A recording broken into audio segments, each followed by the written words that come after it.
So genetics plays an essential role in why certain people are special in the world of Ice and Fire. The big question is, of course, why can some people ride dragons and others not? And why were the older Targaryens able to hatch dragons, but the newer ones not? And why is Dany so special? Why could she hatch dragon eggs? And people like Quentyn and Brown Ben Plum feel like they could ride dragons. Could they? And who the hell is young Griff? And will he be able to ride a dragon? Well, as it turns out, much of Targaryen history and war can be explained through genetics. We just have to assume the following. Number 1, dragon abilities are an X chromosome linked gene. We will call this gene Dragon X. Number 2, the ability to ride a dragon requires at least one Dragon X gene. The ability to hatch dragons requires 2 Dragon X genes, thus double Dragon X. Since only women normally have 2 X chromosomes, only women can hatch dragons. Let's also consider how dragons are hatched. We know that Dany hatched dragons, so it seems to involve, at minimum, a special person being around the eggs for a while. We also know that dragon eggs are given to Targaryens in the cradle, so there seems to be the belief that being around a Targaryen will hatch an egg, and our experience with Dany supports this belief. It should also be noted that Targaryens are vaguely aware that genetics are important. They practice inbreeding to keep their bloodlines pure. They often marry brother to sister, but when not brother to sister, they still marry in the family. And when not in the family, they tend to marry those that have Valyrian ancestry. This is primarily House Velaryon, but also includes Lyseni and House Dayne and Hightower, who look Valyrian. Now, of course, genetics, incest, and royalty are something from the real world. Queen Victoria's inbreeding led to several generations of hemophilia, an X-chromosome-linked affliction, and other royal families around the world throughout history have had trouble with genetics and inbreeding. Now, of course, in the real world, genetics is much more complicated than the Mendelian genetics we learned in school. However, Targaryen history seems to follow the simplicity of Mendelian genetics. So Targaryen history really begins with Aenar the Exile, who lived about 100 years before Aegon's conquest. When his daughter, Daenys the Dreamer, foresaw the doom of Valyria, he moved to Dragonstone. He brought with him his entire family and his 5 dragons. Now 4 of these dragons die on Dragonstone, presumably of old age. And in the 114 years that the Targaryens resided on Dragonstone, only 2 more dragons were hatched. So right from the beginning, the Targaryens had trouble producing dragons, even when their blood was supposedly the most pure. So pureness does not hatch dragons. So what's going on? Well, let's take a look at the family tree, which George R.R. Martin has specifically given us in the world of Ice and Fire. And there's some interesting aspects to it. So Aenar the Exile and an unknown wife have Gaemon the Glorious and Daenys the Dreamer. Gaemon the Glorious and Daenys the Dreamer then marry and have Aegon the Zero and Aelena. I'm calling him Aegon the Zero because he comes before Aegon the First. As we can see, the family is perfectly inbred, and yet they're having trouble hatching dragons. Aegon the Zero and Aelena then have a bunch of descendants that become Lords of Dragonstone and then die off really quickly. First it's Maeggon, then Aerys the Zero, then Aelix, then Balon the Zero, and then nephew Daemon. The text is ambiguous to whether or not there's also an Uncle Daemon. Either uncle or nephew Daemon then had Aerion Zero, and Aerion had Aegon the Conqueror. Not to bore you guys because the point isn't that important, but I think it's more likely that there is an Uncle Daemon. Without one, the generations are pretty crowded.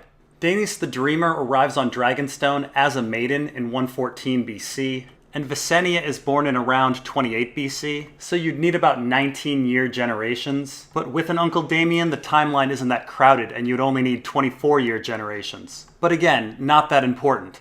What is important is why Maeggon, Aerys Zero, Aelix, Balon Zero, and nephew Daemon died so quickly. And they didn't die simultaneously in some plague. No, each of them became Lord of Dragonstone and then died in succession.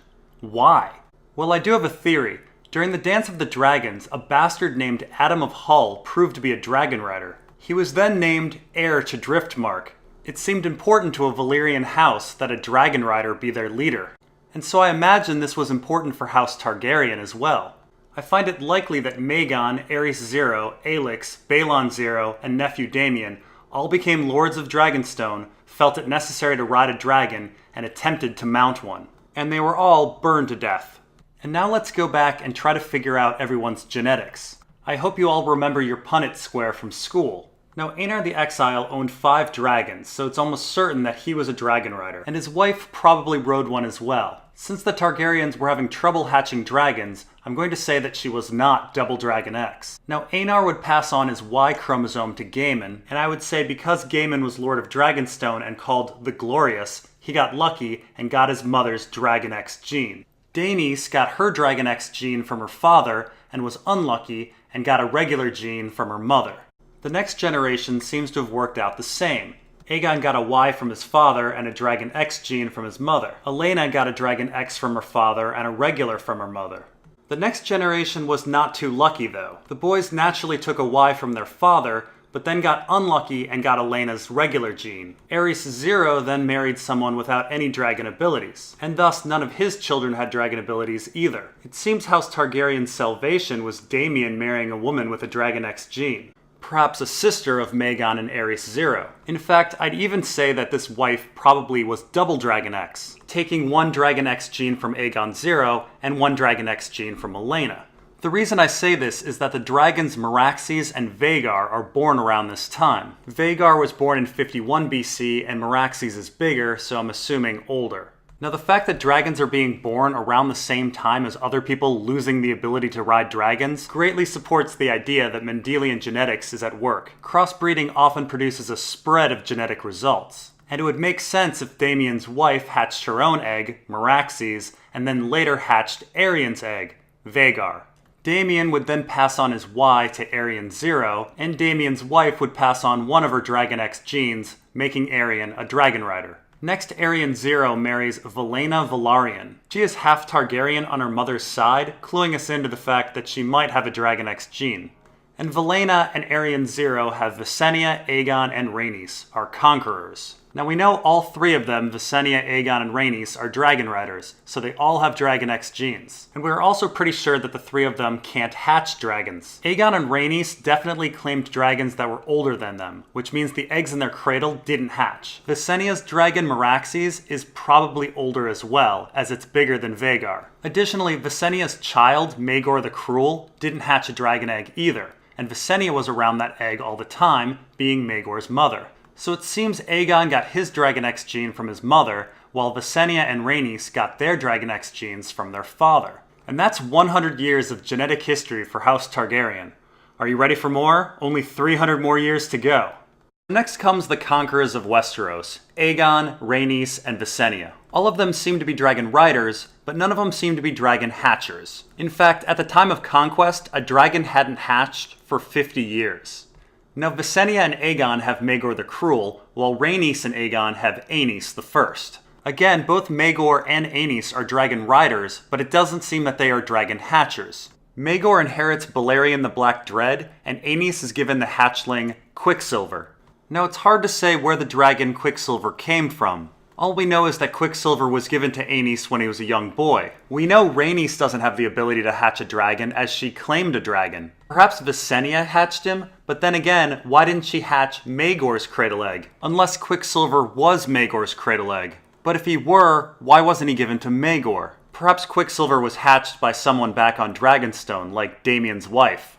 Anyway, back to the genetics. So being dragon riders, Maegor and Aenys would have each inherited their Dragon X gene from their mothers, and Aegon would have passed them a normal Y chromosome.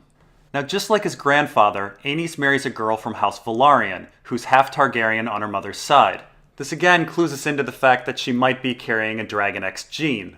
Now, because both Aenys and his wife Alyssa Velaryon have a Dragon X gene, we should see a spread of abilities in their children. And this does seem to happen. Aenys and Alyssa have 6 children. There's Dreamfire Rhaena. I call her this because she rides the dragon Dreamfire. And there's Quicksilver Aegon. Aegon inherits Quicksilver from his father. And then there's Jaehaerys and Alysanne, who eventually become king and queen. And then there's Viserys Zero and Vhaela. Both of them die kind of young, and we don't hear anything about them with regard to dragons. Now, the most interesting of them all is Dreamfire Rhaena. The dragon Dreamfire appears in our story about the same time as Rhaena does. Rhaena seems to be a dragon hatcher, and we know this because Aegon is the presumptive heir. If anyone else had hatched a dragon, the hatchling would have been given to Aegon. The fact that Rhaena is riding a dragon points to the fact that she hatched it herself. Aegon the heir has to wait until his father dies in order to inherit Quicksilver. And Rhaena being a dragon hatcher explains a lot in our story. You see, Maegor the Cruel wanted to marry Rhaena, but the Faith of the Seven protested and stopped the marriage. Why? An uncle-niece marriage is not usually considered incest. Quicksilver Aegon then married her, and the Faith protested again. Now yes, this is incest, but it's still a bit odd protesting. Aegon the Conqueror married his sisters and no one said anything, and later Jaehaerys was able to marry his sister Alysanne without too much problem. Rhaena is clearly special. So special, in fact, that Maegor names her daughter Heir, and that daughter was not Maegor's child. So what's going on? Well, genetics gives a pretty good answer. Every female child between Rhaena, a double Dragon X, and a dragon rider like Quicksilver Aegon or Maegor would produce a dragon hatcher. The daughter would take a Dragon X gene from her mother and a Dragon X gene from her father. And every male child would at least be a dragon rider. Rhaena marrying a dragon rider leads to nothing less than a dragon-filled Targaryen age. And that's why Maegor and Quicksilver Aegon wanted to marry her, and why the Faith of the Seven was so against it. Religion was just the pretext for the Faith's war against Maegor. Dragons was the real reason. Now Dreamfire Rhaena does have twin daughters with Quicksilver Aegon. This means that both of her daughters should be Double Dragon X, which means they should have hatched their cradle eggs. And so 2 more dragons should enter our story around 41 AC. And sure enough, the dragons Vermithor and Silverwing appear around this time. This pair of dragons even acts connected. The two sleep together, and Silverwing grows wild after Vermithor dies. Now perhaps this connection is because their later riders, Jaehaerys and Alysanne, were married. However, they didn't have the best marriage, suffering 2 estrangements. I find it more likely that Vermithor and Silverwing were connected because they were born at the same time, from the eggs of the twins, Arya and Rhaella. Now we don't know why, but Arya and Rhaella disappear from our story. They are Maegor's chosen heirs, but instead Jaehaerys and Alysanne take over and end up riding Vermithor and Silverwing. If Rhaella and Arya survived, their genes would be incredibly powerful. However, considering Jaehaerys and Alysanne end up riding Vermithor and Silverwing, I'm going to say they were probably killed. Now at this point of our story, there are 5 living dragons. There's Balerion the Black Dread, Vhagar, Dreamfire, Vermithor, and Silverwing. Meraxes was killed with Rhaenys the Conqueror, and Quicksilver was killed with Quicksilver Aegon. Now I bring this up because during the reign of Jaehaerys the Conciliator, the number of rideable dragons increases to 6. The 6th rideable dragon being Meleys, who is hatched by Jaehaerys' granddaughter Rhaenys. And I say rideable because 2 wild dragons also appear during this time, Sheepstealer and Grey Ghost. Now yes, there's also Cannibal, but no one knows where Cannibal came from. Some people think he predated Aenar the Exile. A 10th dragon that's described as neither old nor young during the Dance of the Dragons is Caraxes. I imagine he was born late in Jaehaerys' reign. Now Jaehaerys and Alysanne had 13 children. 4 boys died in infancy, and so we have 9 that grew to adulthood. Of the 9 children, 6 were daughters, and so statistically speaking, half of these girls should be dragon hatchers. They would all take a Dragon X gene from their father, and half of them would also take a Dragon X gene from their mother. Now if I were to guess which daughters were the dragon hatchers, I would say it was Visera, Miguel, and Sarah. Daemon Targaryen eventually rides Caraxes, so whoever hatched Caraxes must have died. And Sheepstealer and Grey Ghost never bond with a new mount. This may be because Miguel joined the Faith of the Seven and Sarah ran away to Essos. Sheepstealer and Grey Ghost's riders were still alive, and that's why they wouldn't bond with a new rider. Now I find it awfully suspicious that so many of Jaehaerys and Alysanne's children met tragic ends. And I also find it suspicious that the Faith of the Seven would be interested in Miguel and Sarah. As Septas, Miguel and Sarah would not be having children. Now Sarah didn't want to become a Septa, so she ran away to first Lys and then Old Volantis. Her genes were powerful, so let's not forget that she existed. Now of the other 12 children of Jaehaerys and Alysanne, only 4 end up having children. There is Aemon, who is killed by pirates, Balon the Brave, Alyssa, and Daela. Now both Aemon and Balon were named by Jaehaerys as his heir at some point, so I imagine they're both dragon riders and received a Dragon X gene from their mother. Eventually Alyssa has a child that doesn't seem to be a dragon rider, so she seems to only have 1 Dragon X gene. Daela could be single or double Dragon X, but let's just go with single X for now. Now Aegon, killed by pirates, eventually marries Jocelyn Baratheon. Now one wouldn't think that a Baratheon would have a Dragon X gene, but Jocelyn's mother was Alyssa Velaryon, who is half Targaryen.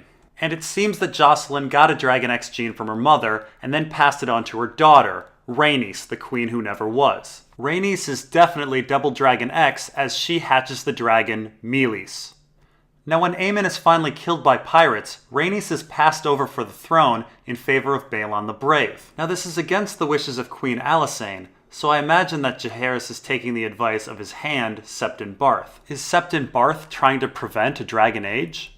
Meanwhile, Balon the Brave marries Alyssa and has 3 children, Viserys I, Daemon the Rogue Prince, and Aegon the Forgettable. Now both Viserys and Daemon are dragon riders, so it seems they got a Dragon X gene from their mother. We don't hear about Aegon the Forgettable riding anything, so I imagine he got a regular gene from his mother. Now Daela marries Roderick Arryn, and together they have Aemma Arryn. Now it's likely that Daela passed on to Aemma a Dragon X gene, as Viserys and Aemma have Rhaenyra, who hatches Syrax. Rhaenyra is, of course, the center of the Dance of the Dragons, and the titular princess in The Princess and the Queen. Like Rhaenys before her, she was inexplicably passed over for the throne. Rhaenyra's appearance also coincides with a massive change in House Targaryen history. Prior to Rhaenyra, the number of rideable dragons had fallen to 6. After Rhaenyra, it spikes to 18. Rhaenyra was clearly a special woman, which is why there was war. And that's 200 years of Targaryen genetic history. We'll get into the Dance of the Dragons and the Blackfyre Rebellion in Part 2.